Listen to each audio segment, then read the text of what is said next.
Bonjour et merci de me rejoindre pour le nouvel épisode du Time to Bloom podcast, la radio qui veut te faire kiffer ta life.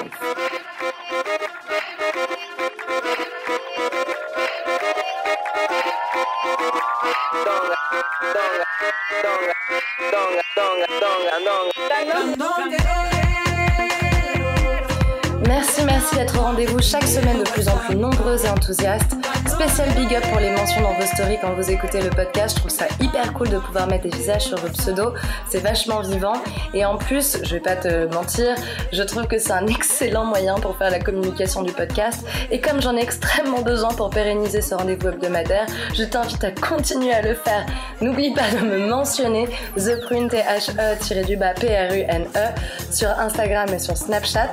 Et pour te remercier, je mets en jeu une place à gagner pour mon prochain workshop La Base qui aura lieu le 9 septembre de 14h à 18h d'une valeur de 40€.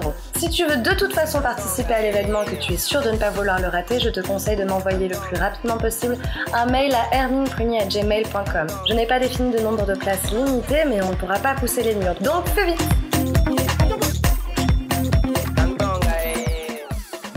Anyway, sans plus ample introduction, j'ai le plaisir cette semaine de te présenter mon astrologue, Dominique Petroni.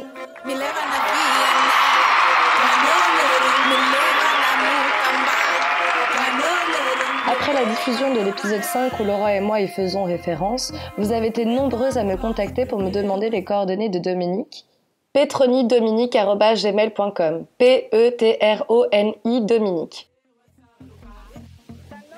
Certaines d'entre vous l'ont même déjà rencontré depuis, d'autres sont curieuses, mais pas encore tout à fait rassurées. D'où l'intérêt de cet épisode. Ce que je veux essayer de faire passer comme message, il est là, c'est qu'en fait, on a tout en soi. Le problème, c'est qu'on a tellement peur d'aller voir en soi, qu'on essaie d'aller chercher des personnes qui vont nous éclairer de droite et de gauche, mais pour pas faire le boulot nous-mêmes. Or, ce boulot qui n'est pas un boulot thérapeutique, style psychanalyse qui nous embarque sur des années et autres, mais simplement de nous accueillir et vivre l'instant et l'émotion dans son intensité absolue et nous dire « je vis le jeu de la vie en totalité ». Et là, il y a une résonance avec la vie qui est magique. Comme le dit Laura dans l'épisode 5, on est vraiment avec Dominique très très loin de l'astrologie de magazine. Personnellement, je l'ai consulté en mars cette année et le moins que l'on puisse dire, c'est que j'ai tiré beaucoup d'enseignements de cette consultation de 3 heures à domicile. Entre autres, ce rendez-vous m'a permis de reconnecter avec cette idée de projet de vie que les yogis appellent dharma, de comprendre la relation avec ma mère grâce à la comparaison de notre histoire avec celle d'un mythe grec, de mettre en lumière les zones d'ombre de ma personnalité afin de mieux les apprivoiser au quotidien. Bref, 3 heures très enrichissantes pendant lesquelles Dominique fait l'interprétation des informations qu'elle sait décrypter, de la position des planètes à l'angle d'inclinaison près, dans le ciel à ma naissance, à la minute près. Merci beaucoup Dominique d'avoir accepté cette invitation pour le Time to Bloom podcast. Bonjour Hermine, merci infiniment de m'accueillir et puis écoutez, je vais essayer du mieux possible de répondre aux questions, d'être la plus authentique possible, la plus simple possible aussi. Super, commençons dès maintenant par mettre un petit peu d'humanité un peu là-dedans, savoir un petit peu qui vous êtes, et essayer de débroussailler un petit peu cette image de l'astrologue avec ses foulards dans sa pièce ténébreuse avec toutes les bougies noires, etc. parce que vous ne la voyez pas, mais Dominique est une femme blonde, très souriante, très lumineuse et qui n'a rien à voir avec le cliché que l'on se fait de l'astrologue. Tout à fait. Écoutez, moi l'astrologie, j'ai démarré en 1994 de manière tout à fait étrange, mais c'est ce qui va un petit peu, je dirais, jalonner ma vie, c'est-à-dire que je me suis réveillée un matin et j'ai entendu à l'intérieur de moi que je devais étudier l'astrologie. Je n'y connaissais rien, comme tout le monde, je connaissais l'horoscope, je ne m'y intéressais pas particulièrement. Et c'était en juin 1994 et je me suis dit, bien, tant qu'à faire les choses, faisons-les sérieusement. C'était l'époque du Minitel, donc j'ai recherché sur ce fameux Minitel une école d'astrologie pour démarrer de manière vraiment sérieuse. Et ce qui m'a interpellée tout de suite, c'est qu'à l'époque, il y avait une école qui était vraiment très florissante, qui s'appelait Agapé, qui aujourd'hui existe toujours, mais beaucoup plus, je dirais, réduite.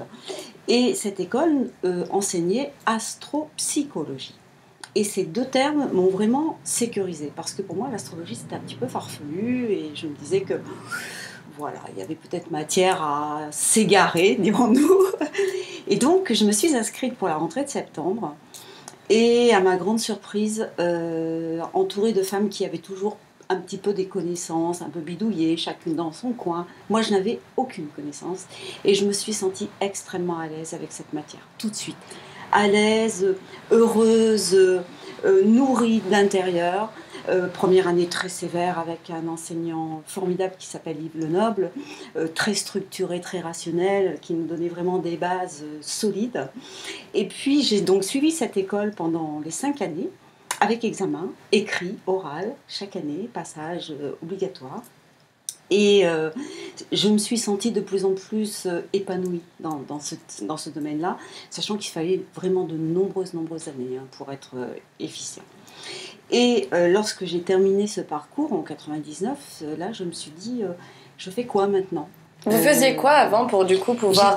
J'ai fait une école de commerce et j'étais dans la comptabilité. D'accord. Donc je continuais, parce que là c'était des études en parallèle qui se faisaient le soir, une fois par semaine, cours du soir. Donc moi je continuais mon travail parallèlement, j'ai toujours été en emploi à temps partiel.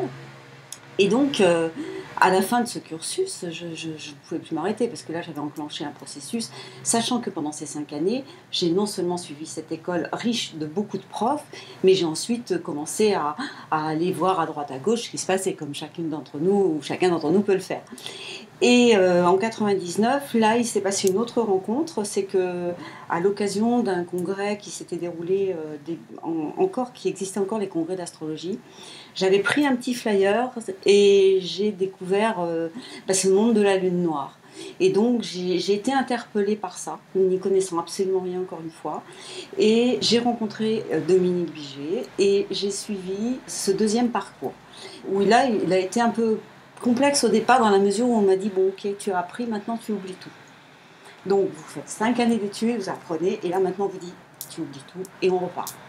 Et là c'est une autre rencontre avec les planètes, avec les signes qui s'est vraiment mise en place, parce que là c'est le monde du ressenti, l'intuition, la perception qui s'est un peu développée en moi. Donc j'ai travaillé pendant je crois 3 années de manière très très approfondie avec eux. Et puis, il y a eu une grande rupture dans ma vie personnelle, qui est le fait que je suis partie sur le chemin de Compostelle. En 2001, j'ai arrêté tout ce que je faisais dans ma vie personnelle. J'ai arrêté mon travail, j'ai donné ma démission, parce qu'une deuxième fois, j'avais entendu, encore une fois à l'intérieur, tu dois faire ce chemin. N'en avais jamais entendu parler, je savais de loin, mais ça n'était pas encore la mode qui est la mode maintenant. Et j'ai entendu cette vraiment injonction intérieure très forte que j'ai écoutée. Et je suis partie donc sur le chemin je l'ai fait seule, en une seule fois, en totalité, donc du Puy-en-Velay jusqu'à Saint-Jacques. Et cette phase de vie qui a duré 2 mois et demi à peu près, a vraiment changé beaucoup de choses en moi, parce que c'est un temps où j'ai vraiment, je dirais, retiré mes peaux. Voilà. Et le ressenti s'est déployé, simplement en marchant, en écoutant les lieux, en écoutant les arbres, dans la contemplation, en rencontrant les gens, en échangeant et en étant seule.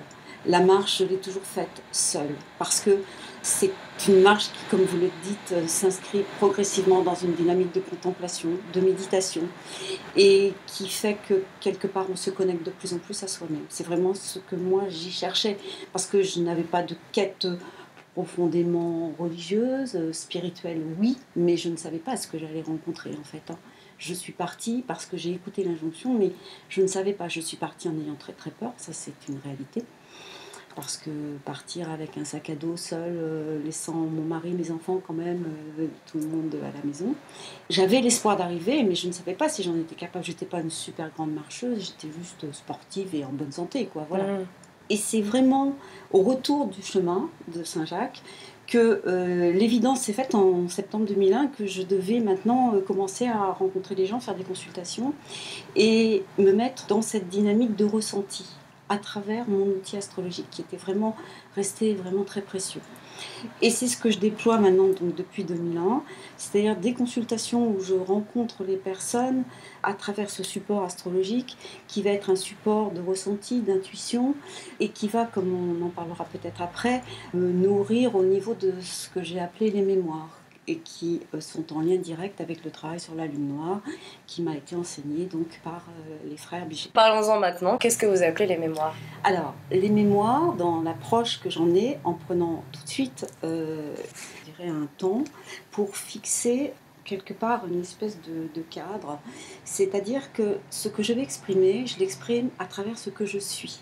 Donc, il est très important d'entendre que ce n'est pas une vérité absolue, que je suis un filtre, comme chacun d'entre nous sommes des filtres, et que donc ce que je peux exprimer, je l'exprime à travers mon ressenti, mon vécu, mon expérience, mais je ne souhaite pas en faire une vérité absolue. Voilà. Et ça, c'est vraiment important parce que ce que je perçois, la façon dont je décode un thème et une histoire de vie, est quelque part conditionnée par ma structure. Et c'est important de le dire de manière à ne pas poser des dogmes ou des vérités comme des vérités absolues. C'est important de l'entendre. Je reste vraiment très modeste et très humble par rapport à ça, parce que chacun de nous est un filtre. On va s'apporter mutuellement des choses, mais cette réserve est importante à poser. Voilà. Alors, dans ce contexte-là, les mémoires, pour moi, sont en fait ce que l'humanité, en totalité, a laissé dans les temps passés. Chacun de nous vit sa vie, vit une expérience de vie et va partir en butant sur certaines choses. Dans une première approche, ce que l'on peut dire, c'est que les mémoires, ce sont des fractions d'émotions liées à des expériences de vie et laissées en instance dans le champ vibratoire de la planète. Et chaque parcelle d'étincelle divine qui souhaite se réincarner, en fonction d'un projet précis défini antérieurement, va aimanter vibratoirement, attirer à elle les fractions de mémoire qui vont correspondre à son projet d'incarnation. Donc on va trouver dans ces mémoires des mémoires personnelles de vie passée, effectivement, laissées en suspens, mais on y trouve aussi des mémoires correspondant à la généalogie dans laquelle cette parcelle d'étincelle divine va s'incarner, et on trouve aussi une partie des mémoires de l'humanité qui sont en résonance avec le projet que va vivre l'étincelle divine en incarnation.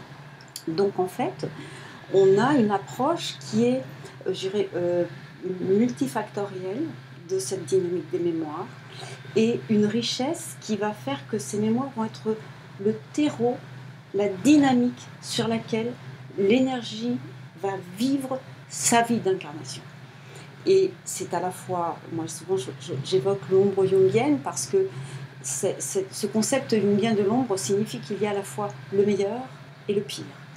Et ça n'est jamais ni toxique, ni nocif, c'est une richesse, c'est un terreau.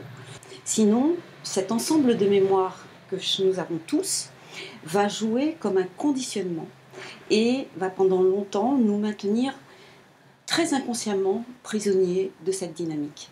Et on n'aura pas l'impression de vraiment vivre sa vie, de s'approprier sa vie. Elle est là la grande différence. Les mémoires, nous les avons tous, mais nous en sommes plus ou moins conscients. Et l'intérêt, à travers le travail que je fais, c'est de mettre un peu de lumière sur ce bagage-là pour espérer pouvoir être à la fois acteur et témoin de sa vie. Prendre ce recul nécessaire pour se dire « Ok, je joue ma vie, je la vis vraiment, je ne suis pas en retenue, mais en revanche, je ne suis pas dupe de qui je suis. » J'arrive à me voir avec ce recul, je me vois jouer ma vie.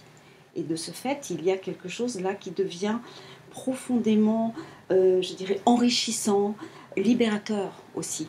Parce que la vie, nous la vivons tous, mais quelque part, j'en deviens, je dirais, un peu plus maître, entre guillemets. Voilà. On la comprend mieux, on prend un peu plus de distance et on réalise un peu plus effectivement le côté « je ». C'est le mot que vous avez employé et qui me plaît beaucoup parce que On a tendance à vraiment prendre les choses très au sérieux de cette vie. Il faut absolument réussir et tout, rentrer dans des codes, être parfait, etc. Et du coup, c'est vrai qu'on a tendance à renier complètement une partie de nous-mêmes, à considérer qu'il y a une partie qui est bonne, une partie qui est mauvaise, et que le mauvais doit être complètement occulté, et qui nous empêche donc de nous épanouir. Et alors du coup, je sais plus, j'ai 1000 questions. Qu'est-ce que c'est la lune noire? C'est à ne pas confondre avec la nouvelle lune. Donc la lune noire, d'un point de vue astronomique, n'existe pas en soi. C'est un point, ce que l'on appelle un point fictif. Et pour prendre une image très simple, la lune forme une ellipse autour de la Terre. Vous prenez, en fait, l'ellipse forme comme un ballon de rugby, en fait. Et la Terre est un des foyers de cette ellipse. Et l'on considère la lune noire comme l'autre foyer. Alors, il y a différentes lunes noires, on en compte jusqu'à 4. Moi, je travaille essentiellement avec ce que j'appelle la lune noire moyenne et la lune noire corrigée. La lune noire moyenne, je la considère comme étant symboliquement la porte d'entrée de l'étincelle divine dans les champs planétaires. Donc, la première connexion entre l'étincelle divine et les mémoires pour son projet d'incarnation. C'est donc souvent à ce niveau-là une approche très lumineuse. C'est, entre guillemets, sans employer des mots trop savants, mais ce que j'appelle le mythe ontologique de l'individu, c'est-à-dire c'est vraiment son mythe d'âme, c'est l'aspiration la plus élevée que chacun de nous va porter en soi, avec immédiatement une notion de nostalgie et d'inatteignable, un sentiment de perte infinie qui est lié à cette lune noire moyenne. Et à l'opposé, nous avons la lune noire corrigée qui arrive après un certain, je dirais, dédale, mais pour synthétiser là au niveau approche. La lune noire corrigée, elle, va correspondre à l'effondrement de ce mythe dans l'ensemble des mémoires, à la brisure du mythe. Et chaque individu aujourd'hui, moi je mettrais ça en résonance avec ce que j'appelle le noyau psychotique, c'est-à-dire un endroit d'une infinie souffrance, d'une infinie solitude souvent, d'un désespoir absolu que chacun va tenter de fuir à sa manière, hein, parce que chacun l'a d'une façon ou d'une autre, et c'est un espace où il faut vraiment éviter de se perdre et c'est un espace qu'il faut éviter de nourrir, mais qui en revanche va constituer donc d'un côté les noires moyennes, de l'autre côté les noires corrigées, vont constituer les deux rails de notre conditionnement et entre lesquels notre énergie d'aujourd'hui va évoluer en quête en fait de conscience, parce que le conditionnement amené par les lunes noires que j'ai essayé d'éclairer sur un plan astronomique, ces lunes noires vont apporter donc une vibration intense de conditionnement à l'étincelle divine en incarnation. Et c'est ce que je vous expliquais tout à l'heure, tant qu'on ne va pas voir dans ce sac à dos de mémoire et dans ce fatras, eh bien on reste porté par le conditionnement, enfermé dans soit une aspiration absolue à quelque chose auquel on n'a plus accès, soit dans un désespoir profond ou une terreur de toucher à quelque chose qui fait que on n'ose plus, on est entre les deux. Alors effectivement, on oscille entre les deux, mais on reste piégé par quelque chose qui nous dépasse. Alors que d'aller comprendre un petit peu de quoi il en retourne va permettre de commencer à prendre une certaine distance. Voilà. Et alors du coup, comment est-ce que vous travaillez avec les mémoires? Parce que par exemple, moi, je prends rendez-vous et donc vous demandez le nom, le prénom, la date de naissance. C'est ça. Et avec ça, vous produisez donc le thème. Voilà, c'est mon ordinateur. J'ai un logiciel tout simplement dans lequel je rentre les données de naissance, Ouais. les plus précises possibles, surtout au niveau de l'heure, c'est très important. Et l'ordinateur me sort dans la seconde qui suit le thème de naissance, qui est un dessin, en fait, avec la disposition des 10 planètes et des lunes noires que j'ai programmées. Donc Voilà. à l'instant T de la naissance de la personne. Voilà. Et donc comment est-ce que vous sentez les mémoires? Comment est-ce que vous pouvez dire, pour Hermine Prunier, née le 13 juin 88 à 6h35, voilà quelles sont ses parts de lumière et quelles sont ses noirceurs? Alors, en fait, ce qui va se passer, c'est que donc, lorsque j'édite le thème, les lunes noires sont positionnées. Les lunes noires vont donc être positionnées en signe, en maison, techniquement parlant, donc sur le plan astrologique. Qu'est-ce que c'est une maison pour ceux qui ne savent pas du tout? Alors une maison, en fait, c'est une division du zodiaque qui va correspondre à un champ planétaire d'expérience. Vous avez par exemple la maison 1 qui va correspondre à l'individu, la maison 2 qui va correspondre aux biens, déjà aux avoirs financiers et aussi aux biens, aux potentialités qu'a l'individu. La maison 3 correspond généralement aux frères et sœurs, à la fratrie, au voisinage proche. Vous voyez, en fait, chaque division du thème en 12 correspond à une dynamique d'expérience dans le concret.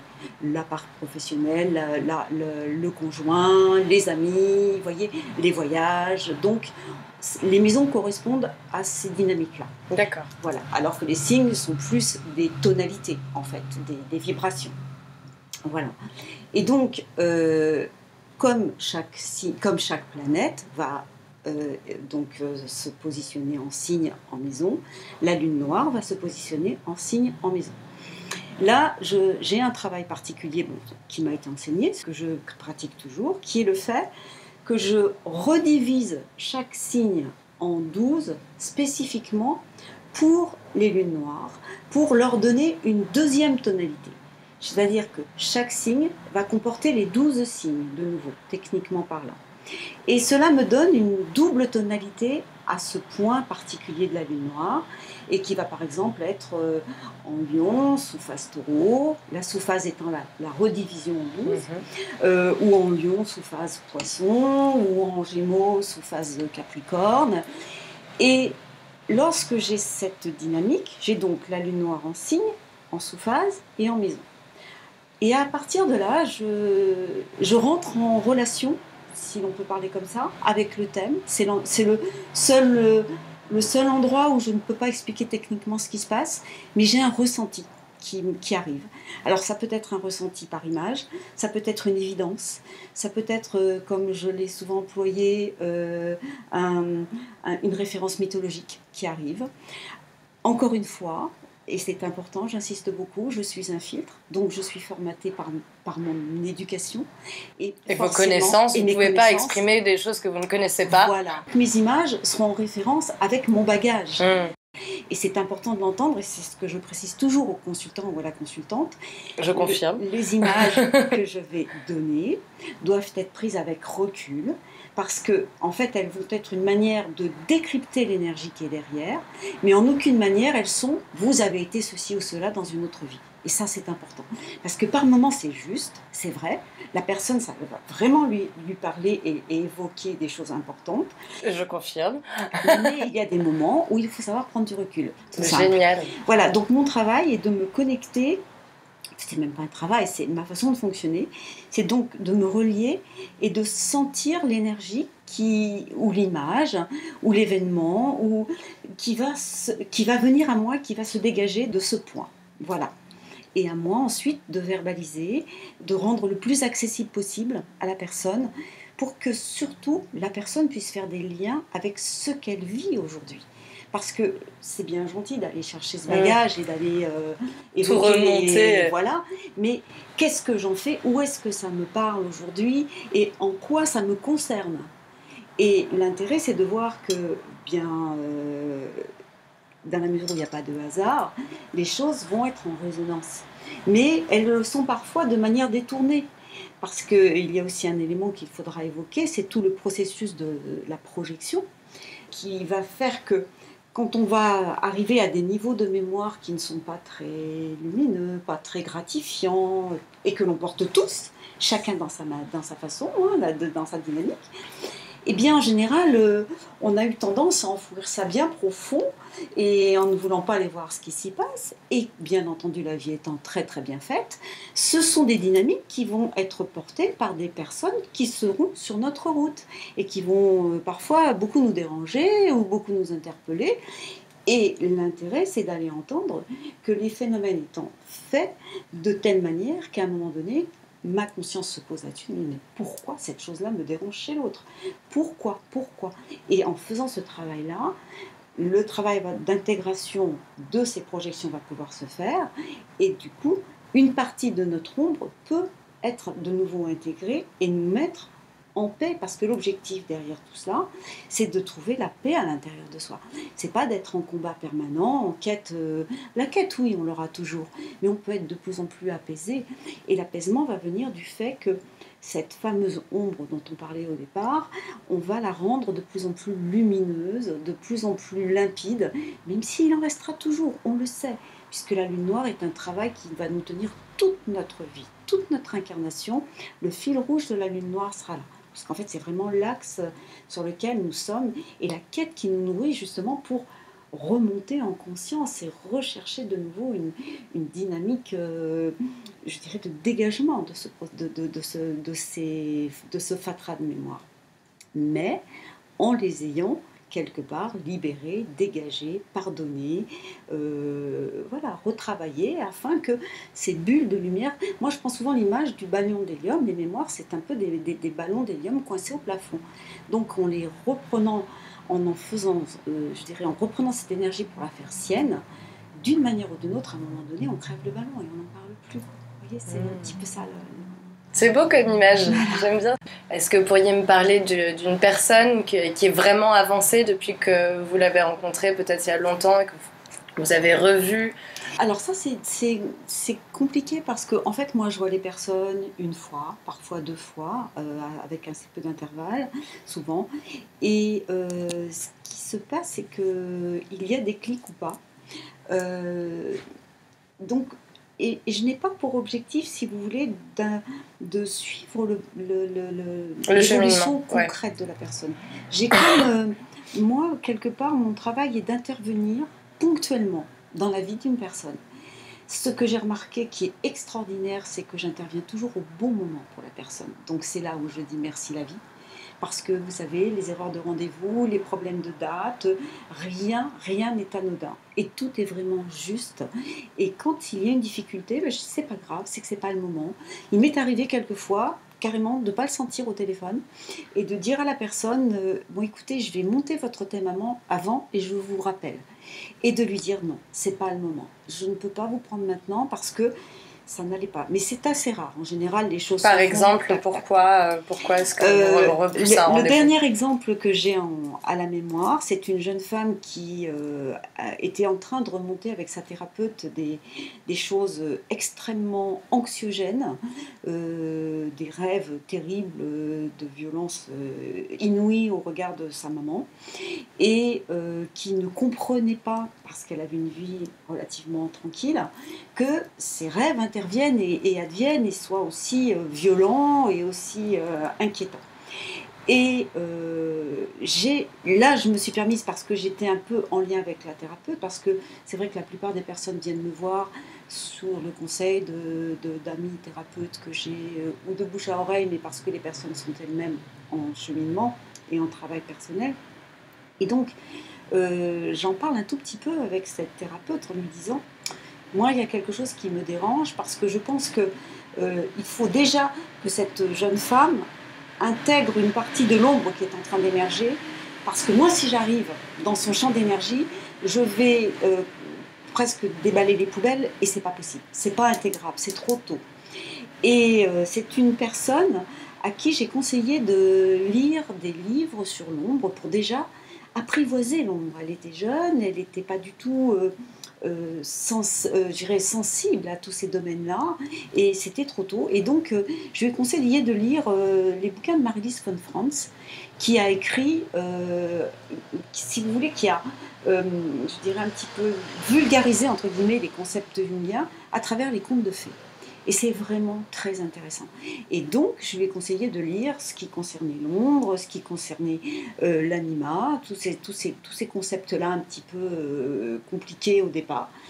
Et j'ai eu les retours par la thérapeute quelques mois plus tard, qui m'a dit qu'effectivement, elle s'était vraiment très intéressée à ces bouquins et qu'elle avait compris que c'était trop tôt, qu'elle n'était pas encore en mesure d'aller plus loin. Et de toute façon, je n'aurais servi à rien, juste à la braquer. Alors que là, l'intérêt s'est vraiment mis en place pour ces concepts-là. Et je sais que c'est une jeune femme qui, dans un an ou deux, aura fait le chemin pour entendre que, effectivement, on est détenteur chacun d'une dynamique d'ombre qui peut apparemment être horrible, mais qui ne l'est pas du tout, mais que bon, il faut je dirais la désacraliser, plutôt la nettoyer de tous ces concepts de péché, de honte et de toxique, quoi. Est-ce que vous avez déjà sauté de votre chaise en regardant un thème?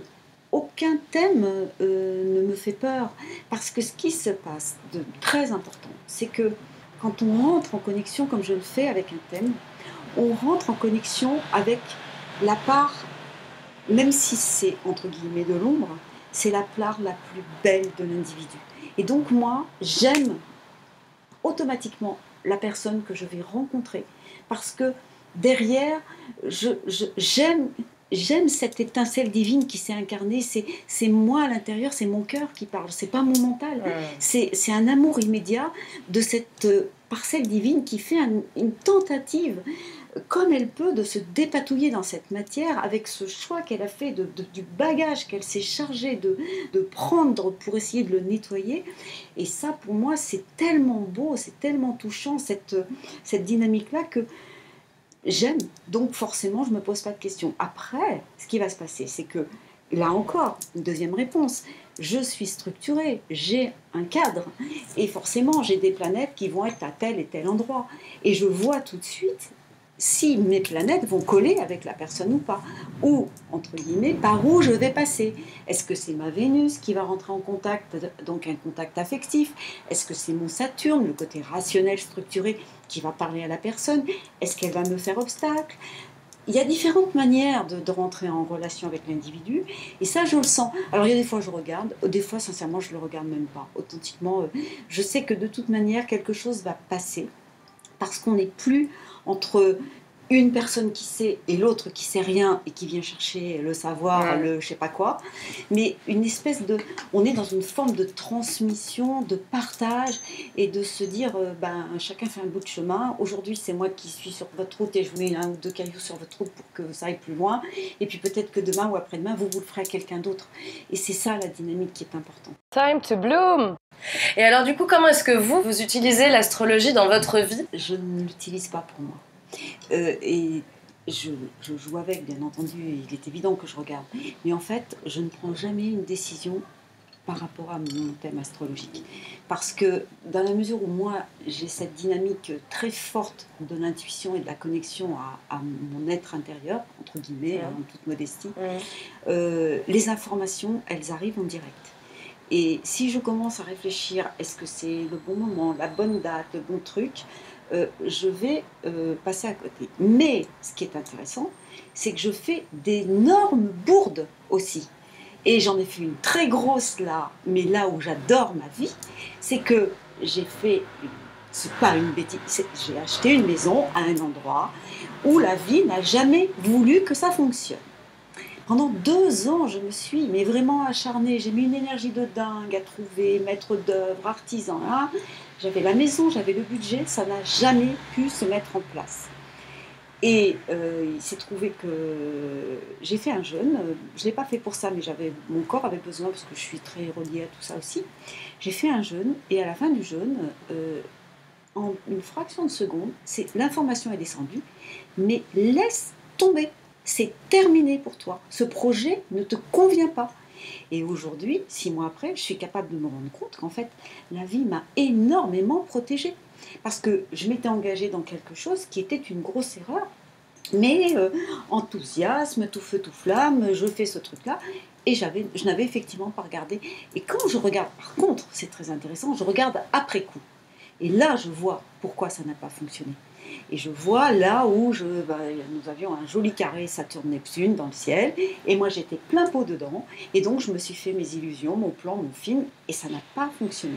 Et j'avais un autre projet de la même manière, où je voulais intégrer un groupe, on m'a dit non. Pourtant, j'avais largement le potentiel, on m'a dit non. Mais aujourd'hui, je me dis, mais merci qu'on m'ait dit non. Mon petit mental avait réfléchi que ce serait bien pour moi, mais c'était pas mon cœur. Et en fait, l'erreur, elle était énorme. Et aujourd'hui, je me rends compte. Et c'est pareil, je regarde et je vois que, oui, là, c'était erreur de jugement, nanana. Donc, je me plante, comme tout le monde. Mais ce qui est intéressant, c'est qu'après coup, je regarde ce qui m'a fait me tromper ou ce qui m'a fait m'illusionner, vous voyez. Ce qui est très intéressant parce que finalement on prend souvent l'astrologie pour de la science de prédiction divinatoire. Vous, c'est plutôt donc vraiment de l'étude de soi en regardant sur le passé, en arrière. Alors, on peut aussi parler de ce que j'appelle le prévisionnel, c'est-à-dire, en général, moi, quand je reçois une personne, j'étudie les 2 années à venir.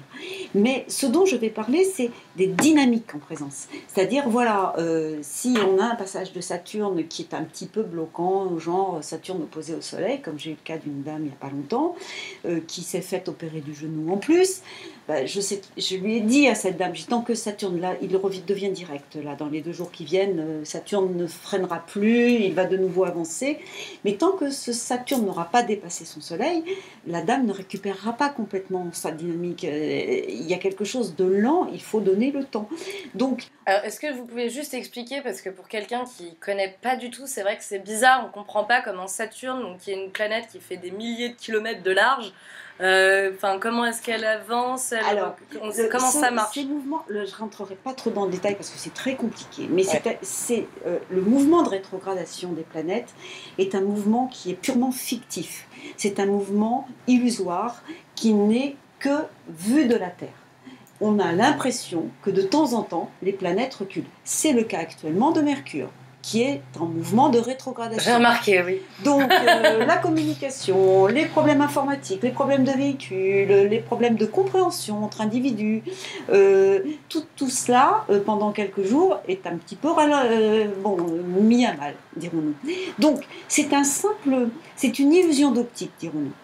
Mais comme l'astrologie n'est pas une science, mais une lecture symbolique, ce mouvement, aussi fictif soit-il, a une influence sur l'individu. Et c'est ça qui est intéressant.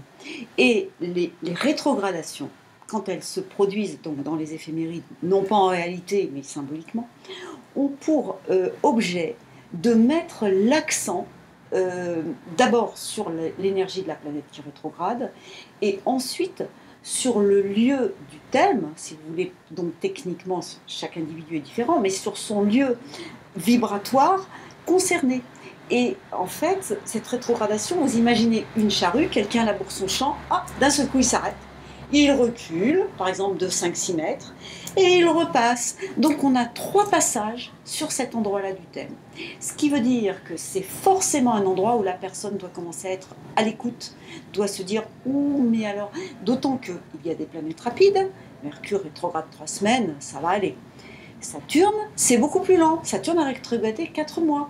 Donc là, on se dit, bien, il va se passer quand même quelque chose, parce qu'il va de nouveau repasser, alors après il repasse plus vite. Au 3e passage, généralement, l'énergie libère. Premier passage, on imprime la vibration qui va commencer à poser problème. Alors là, 2e passage, on met vraiment le paquet, on bloque. Moi, c'est mon cas actuellement. Par contre, là, oui, pour répondre un petit peu à votre question, je suis actuellement dans ce passage de Saturne opposé à mon Mars, et je vous garantis qu'il y a un endroit dans ma vie où ça coince bien comme il faut. J'ai compris, je lui dis, bon, puisque c'est ça, c'est un peu comme un objet, je te mets là, je sais que ça c'est coincé, je n'y pense plus, je ne m'en occupe plus, parce que je sais que là, je dois lâcher. Et j'ai lâché. J'ai lâché, je peux rien y faire, et c'est pourtant une grosse chose, puisque je suis en train d'essayer de vendre ma maison et ça ne marche pas. Ouais. J'ai lâché parce que je sais que c'est là où j'ai un rapport de force avec mon Mars à l'autorité, et Saturne à la loi, aux règles, et il y a l'Amérique qui s'est mis entre nous deux, entre l'acquéreur et moi, et qui nous fait des misères. Ça va se débloquer. Mais si je m'énerve là, et que je perds mon sang-froid, et que je vais hurler à la mairie, ça ne donnera rien du tout. Ça, c'est un exemple pour me dire où moi je peux comprendre. Qu'est-ce que je dois bosser à l'intérieur de moi? Et c'est là, par contre, ça m'a été utile, parce que tout de suite, j'ai été chercher en moi. Je ne vais pas chercher chez les autres, je ne vais pas chercher des solutions extérieures. Je me dis, qu'est-ce que ça vient chercher en moi, cette histoire? C'est un prétexte, l'événement. L'histoire de la mairie, on s'en fiche. C'est moi, au regard de la loi, du libre, je suis coincée. Je ne peux pas faire ce que je veux. Qu'est-ce que ça signifie? Ça veut dire qu'il y a un endroit où je n'ai pas lâché prise, là. Parce que sinon, je serais libre de faire ce que je veux. Si ça me coince autant, c'est qu'il y a forcément un endroit où je crois que j'ai encore le pouvoir, ou je ne sais pas quoi, dans ma façon d'agir. Et là, je ne l'ai pas. Donc, Il y avait vraiment quelque chose à bosser. Et ce qui est intéressant dans mon approche de l'astro, c'est que là, comme je vous le disais, je n'ai cherché aucun bouc émissaire. Je n'ai cherché aucune autre responsabilité que la mienne.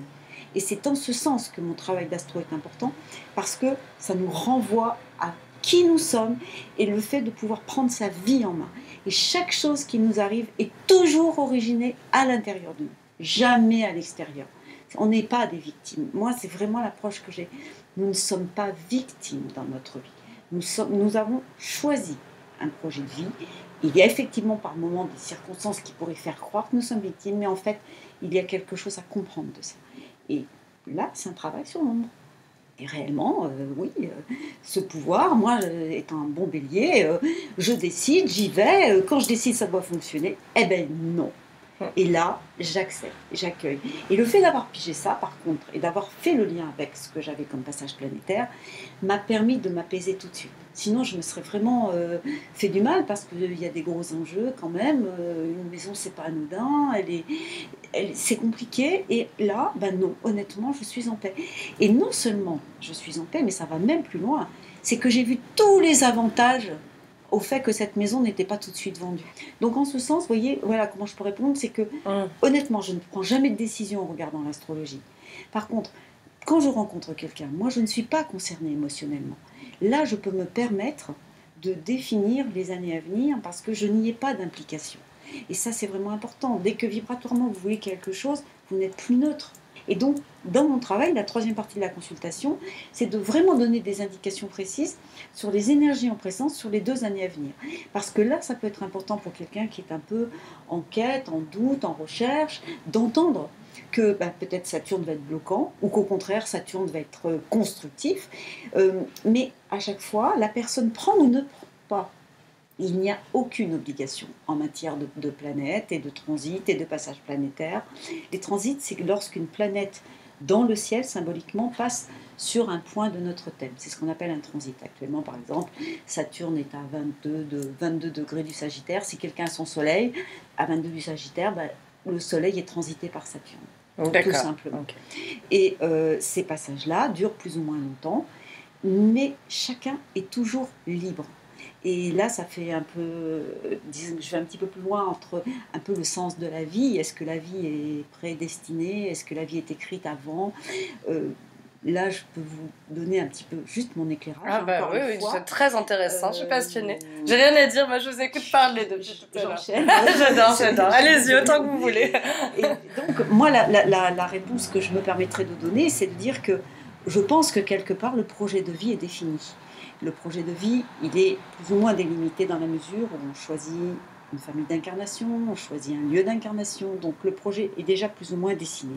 Mais en revanche, où l'individu a son total libre arbitre, c'est dans la manière de vivre les événements que la vie va lui présenter. Parce qu'à chaque croisement de vie, à chaque expérience de vie que vous confrontez, vous avez le choix d'être heureux, d'être malheureux, d'être en colère, d'être frustré, d'être isolé, d'être relié, d'être dans la joie, d'être dans le chagrin. Vous voyez, tout ça, chaque expérience de vie, c'est vous qui allez la modeler. Et c'est le lien que je fais avec les passages planétaires. À chaque passage planétaire, vous avez le choix, entre guillemets, de prendre ou de ne pas prendre. J'ai l'exemple d'une personne très près de moi qui a énormément de passages planétaires en ce moment. Elle n'en fait rien. Et elle me dit « Oh, ton astrologie, ça marche pas ». C'est son choix. Qu'est-ce qu'elle pourrait faire? C'est une femme qui a peur. Elle a toute sa dynamique identitaire, là, qui est remise en question. Elle préfère se mettre sous la couette et se dire la vie n'est pas gentille avec moi, je suis coincée, je ne peux pas, là encore il y a une histoire de maison en vente, je ne peux pas vendre parce que mes enfants, parce que si, parce que là, je ne peux pas. Terminé. L'histoire est bouclée. Je ne peux pas, voilà. Donc, je suis victime, conclusion de l'histoire. Eh bien ça signifie qu'à un moment donné, le nouveau carrefour qu'elle va rencontrer, elle sera peut-être un peu victime, pour de vrai. Parce que là, il y a une opportunité, très forte opportunité. Mais, si vous voulez, ce qui est intéressant, c'est que la vie présente, elle n'oblige pas. Vous prenez, vous ne prenez pas. Alors il y a des moments où on peut se dire, oui, mais alors là, oui, j'ai eu un accident, je n'ai pas choisi. Au carrefour précédent, il s'est passé quoi ? J'ai le cas d'une personne que je connais qui a eu un gros accident de vélo qui va l'immobiliser pendant 6 mois. Et elle est capable de reconnaître aujourd'hui qu'en fait, très inconsciemment, parce qu'elle est lucide, cette femme, elle s'est vue choisir l'accident de vélo. Elle pouvait ne pas avoir l'accident. Elle a été frôlée d'extrêmement près par une voiture, sur une toute petite route. Elle pouvait freiner et laisser passer la voiture. Elle s'est acharnée à continuer. La voiture a doublé trop près, l'a fait tomber dans le fossé, le vélo est tombé sur elle, vélo électrique très lourd, le genou est explosé. Mais cette femme qui est consciente est capable aujourd'hui de dire « je me suis vue choisir le fossé ». Vous voyez, là, parce qu'on a quelqu'un de très lucide. Et pourquoi ? Parce que si on fait le bilan des 6 mois précédents, ça coince. Et elle s'est acharnée à vouloir maintenir une situation, un état d'être qui ne lui convenait pas. Donc là, il y a l'opportunité, mais il faut casser. Et là, c'est un passage de Saturne. C'est impressionnant. Son thème, c'est un cas d'école. C'est Saturne qui passe et qui casse. Et Saturne, c'est les eaux. Et qui vient casser de manière très violente, puisqu'il a cassé au moment de la pleine lune du mois de juillet, qui était en conjonction de Pluton. Mais c'est impressionnant. Son thème est vraiment un cas d'école. Et ce que l'on voit aussi... J'ai tellement hâte de savoir, de comprendre, ce qu'on va dire. Ah oui, ça... oui, effectivement. Non, mais ça, c'est du détail. C'est juste pour... Au-delà, c'est pour éclairer, si vous voulez, la profondeur de ce que l'on vit, et que rien justement n'est anodin. Mais que la plupart du temps, on est tellement en surface de nos vies qu'on ne s'en rend pas compte. Et il faut aller dans des choses un peu plus profondes, un peu plus rudes, pour se rendre compte que derrière, il y a un projet. Mais peut-être un projet qui ne nous convient pas non plus, parce que notre petit ego, là-haut, il a envie que tout se passe bien, qu'on reste bien stable, bien droit dans ses bottes, bien tout comme il faut, et que c'est pas du tout le projet de notre être profond. Et c'est là où il y a aussi conflit. Et en fait, faire ce travail-là, faire ce travail de compréhension de qui nous sommes, et en fait, c'est être de plus en plus en acceptation de notre être profond. Et de lui dire, ok, envoie-moi les infos maintenant, dis-moi ce que je dois faire. Alors, ce que j'ai beaucoup remarqué, c'est que là, vous êtes vraiment, je dirais peut-être une génération qui fait bouger les choses, mais souvent jusqu'à la quarantaine, les personnes sont dans une construction sociale. Famille, travail, réussite professionnelle, on est coincé là-dedans. Et souvent, vous regarderez autour de vous, peut-être un peu moins maintenant, justement, parce que vous êtes des générations plus jeunes, mais il y avait une grande fracture à la quarantaine. On sait très bien que 38, 42 mais c'est ans... encore le cas beaucoup pour beaucoup de gens. Moi, je le vois même dans mes élèves. Du coup, j'ai une amie qui, encore il y a 2 jours, me disait voilà, ça y est, j'ai le job de mes rêves, c'est exactement celui que je voulais, j'ai la reconnaissance dont je rêvais, j'ai tout ce que je voulais. Tout et en fait maintenant il lui manque quelque chose quand même. Voilà. Donc donc c'était pour dire, donc souvent il y avait cette charnière qui existe encore, comme vous le dites, qui va même parfois jusqu'à provoquer licenciement, accident, enfin gros clash, maladie, toutes ces choses là.